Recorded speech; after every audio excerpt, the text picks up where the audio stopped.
दोस्तों हम अब चल पड़े अपने गांव की तरफ और इस समय टाइम हो रहा है सुबह के 4 बजे। सुबह का 4 बजे हमेशा शुभ मुहूर्त माना जाता है। कभी भी आपको किसी लंबी यात्रा पे जाना हो 4 बजे ही निकले, 4 बजे ही निकले। ये हमारे भाई साहब है। ट्रैफिक नहीं पड़ जाएंगे। मैंने ट्रिप लेकर घूमना जो जितना यहाँ तो दोस्तों फाइनली हम लोग जो है ना नोएडा का जो हाईवे वो पार करके यमुना एक्सप्रेस वे पर चढ़ रहे हैं। यमुना एक्सप्रेस वे पे हम लोग चढ़ चुके हैं और यमुना एक्सप्रेस वे जो है ना वो वाकई में बहुत अच्छा रास्ता है यूपी जाने के लिए, बेस्ट। अब हम यमुना एक्सप्रेस वे को पार करने के बाद हम लोग लखनऊ एक्सप्रेस वे पे चढ़ गए, जो कि 300 किलोमीटर का एक्सप्रेस वे है और ज़बरदस्त रोड है गाइस। शुरुआत में थोड़ी सी दिक्कत आएगी।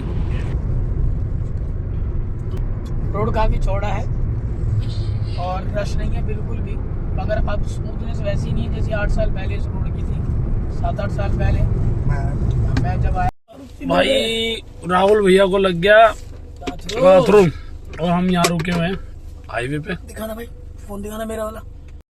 हमारे पिताजी भी हमारे साथ चल रहे हैं और वो बहुत हैवी ड्राइवर है कमर्शियल लाइसेंस के।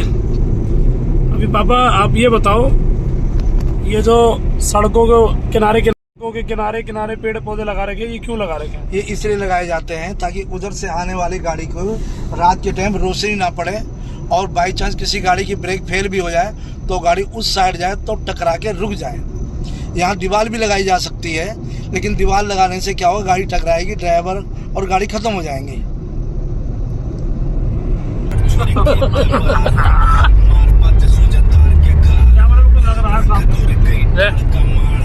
तो दोस्तों हम फ़िलहाल अपनी बुआ के घर पहुंच चुके हैं। ये हमारी बड़ी बुआ का घर है और वो हमारे भाई हैं जिनका नाम ननके है, हमारी बड़ी बुआ के लड़के। और ये हमारे फूफा जी हैं। अंधेरा है, लाइट नहीं है और हम अपनी बड़ी बुआ के घर पे हैं। और थकान बहुत ज़्यादा हो गई थी तो हम अपने घर नहीं जा पाए। हम पहुँच तो अपने गाँव गए हैं पर हम अपनी बुआ के घर रुके आज रात और हम अपने घर के लिए सुबह निकलेंगे यहाँ से आराम से नाश्ता पानी करके। और अब ये मच्छरदानी लगा ली है हमने और लाइट भी आ चुकी है। अब पता है क्या, बल्ब जलाएंगे तो मच्छर आएंगे, कीड़े आएंगे और उसके लिए मच्छरदानी ज़रूरी है। अगर गांव में आए हो और मच्छरदानी नहीं लाए तो आपकी तो वाट लग जाएगी, समझ लो। मच्छरदानी बहुत ज़रूरी है। मच्छरदानी के बगैर आप रात सर्वाइव नहीं कर सकते। सुबह हो चुकी है, हम लोग फ्रेश हो चुके हैं और अब नाश्ता पानी करके हम अपने घर के लिए रवाना हो जाएंगे। और बुआ ने हमारे को चाय नमकीन बिस्किट दे दिया और ये पापा जो है वो अपने जीजा जी को, मतलब हमारे फूफा जी को अपने साथ बैठा के नाश्ता कराना चाहते हैं। थोड़े शर्मीले हैं, कैमरा देख के थोड़ा इधर हो गए तो फिर हम इनको इधर ले आए, पापा ले आए इधर। अब ये चाय नाश्ता करके हम अपने घर के लिए निकल जाएंगे। तो दोस्तों फाइनली हम अपने घर में आ गए हैं। ये जो मकान देख रहे हैं ना आप, ये थोड़ा सा अधूरा है। ये हमने लॉकडाउन में 2 कमरे बनवाए थे। इसके जस्ट सामने है हनुमान जी का मंदिर, बगल में शनि महाराज जी है और वो जो मंदिर आपको दिख रहा है बड़ा वाला, वो भगवान शिव का मंदिर है। पूरा शिव परिवार इसमें विराजमान है। ये व्यास गद्दी बोलते हैं इसको गांव में। ये हमारे बड़े पापा ने 2006 में मंदिर बनवाया था गांव में आके, और उन्होंने अपनी शहर की पूरी जमा पूंजी इस मंदिर में बनाने में लगा दी थी। ये जो 2 कमरे देख रहे हो ये हमने लॉकडाउन में बनवाए थे ताकि हम यहाँ सर्वाइव कर सकें। कोरोना काल में हम लोग शहर से भाग के इसी के अंदर रहे थे। उसके बाद जो साइड में अभी मैं आपको दिखाता हूँ, जो साइड में इस साइड में बना हुआ मकान है, वो मकान हमारे बड़े पापा का है, बड़े पापा का उनसे। उसके बाद मैं अपने घर से निकल पड़ा अपने खेत की तरफ, थोड़ा खेत का हालचाल लेना। लेकिन पीछे मौसम आप देख रहे हो, अचानक मौसम हो गया था ख़राब और इस मौसम में हमें बहुत मज़ा आ रहा है घूमने के अंदर। ये बगिया है हमारे और इसका भी मुआयना लेने आए हैं हम लोग। हमारी मतलब हम ख़रीदने जा रहे हैं इसको, अभी हमने ख़रीदा नहीं है। तो ये बगिया ख़रीदने की बात चल रही है और कुछ आगे खेत भी है। जो हमारा मेन पर्पज़ है गांव आने का वो यही है कि हम ज़मीन के सिलसिले से आए थे। ये हमारी बुआ का लड़का है जो हमें बता रहा है कि कौन सा खेत बिकाऊ।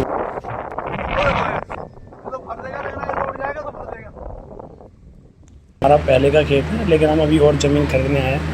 और गाइस पीछे आप देख सकते हो मौसम इतना ज़बरदस्त है, गजब का मौसम है। लेकिन ये खतरा है, मतलब मौसम ख़राब है। ये मेरे कहने का मतलब ये है कि काले बादल छा रहे हैं, बारिश बहुत तेज़ बारिश कभी भी हो सकती है। और बारिश ये हमारे घर की ओर जाने वाला रास्ता है जो पहले बहुत कच्चा था, नदी के किनारे बना है, अब ये थोड़ा पक्की सड़क में बदल गया। ये भाई और पापा अपने घर की ओर जा रहे हैं। बुआ के घर से हमारे घर जाने का रास्ता यही है। और ये इधर केले के पेड़, इस पर केले भी लग रहे हैं, देखो, है ना, सब कुछ प्राकृतिक है।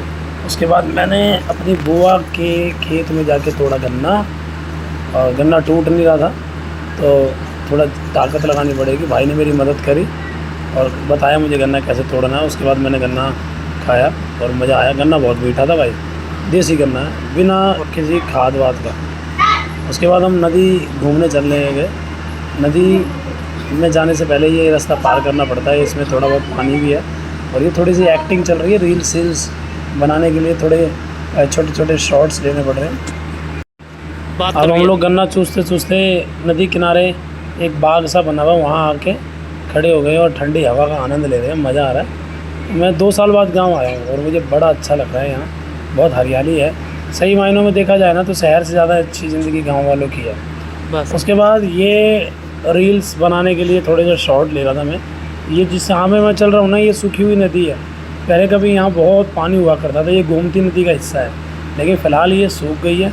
और इसके अंदर लोग खेती भी करते हैं, छोटी मोटी खेती कर लेते हैं, या पशु को चराने के लिए भी यहाँ ले आते हैं। पीछे आप देख रहे हो वो पूरी चौड़ी नदी थी किसी समय पे, अभी भी है नदी, पर उसका पानी सूख गया है। कभी कभार उसमें मौसम ख़राब हो जाता है तो थोड़ा बहुत पानी आ जाता है। तो दोस्तों हम घर के लिए अब वापस जा रहे हैं। जिस काम के लिए हम गांव आए थे वो काम लगभग हमारा हो चुका है।